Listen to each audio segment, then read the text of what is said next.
Ian, before the break, we were talking about all the things that Walton Restoration does, and it's going to be particularly useful right now in this part of Ontario where there's a big thaw coming from that major snowfall. So before we talk about some business issues, I wanted to ask you about how can people in this part of Ontario get in touch with you? Because I think some people are going to be urgently trying to reach you. Yeah, thank you. Well, our office number is 905-725-5666. So if you have an emergency, call us directly. We will do the best we can to respond. We are located at Oshawa. We will come into Scarborough to the west, and Cobourg to the east, and Peterborough to the north. So we began our conversation talking about the business organization Connecting GTA that you're a lead member of. And we on this program speak a lot to business owners and entrepreneurs all across the country who identify the pain points they're facing in terms of challenges with maybe government regulation, things they want to see from banking, anywhere to help small businesses thrive and do better. We also, of course, talk about the successes and the things that are working. So I want to get your thoughts in terms of what all the business owners that you are speaking with right now and what the folks at Connecting GTA are saying when it comes to what you need to see more and what conditions you want to see to be able to grow your business. Well, that's a great question. A lot of the business owners, manufacturers are concerned about the potential tariffs in the U.S. That is probably number one concern right now. Um, we are all trying to support each other. Shop local, shop Canadian, shop Connecting GTA. Some businesses are very very nervous about the future. So it's very good to have a support group like Connecting GTA. Call fellow members. We have to stick together and work together and get through these challenging times. But being a member, you have access to over 400 business owners, and it's always good to run things by them.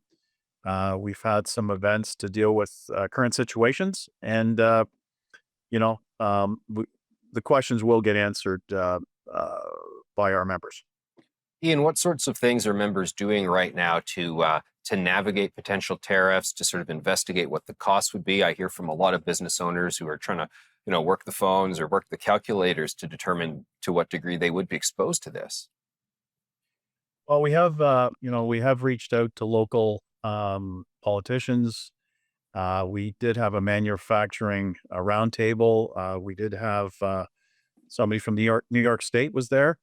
So we're just trying to get any answers we can, like everybody else is. Nobody's certain how things are going to play out, but some businesses will be struggling more than others. So best thing to do, I think, is just try to get some answers, stick together, try to maneuver, pivot, so that everybody gets through this.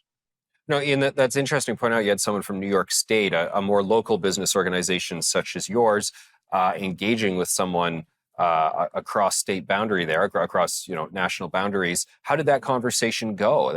I think that's a really obviously wise thing to do that level of outreach. Well, it was very interesting to see them come that far, and they realize how important it is to deal with Canadians and Canadian businesses, and they don't want to lose business either. So they it was early on in the you know after we first heard about the tariff situation. So they didn't have a lot of answers, but they did show their support, and they did show that they are working to try to maneuver and help any way they can. So you know, it was very warm and enlightening to have some businesses travel that far, and somebody from New York State to be there. It meant a lot to us, and we do want to continue to do business across the border and locally, and business needs to keep moving and help provide jobs and keep the economy flowing. So yeah, I was very very happy to see that individual there.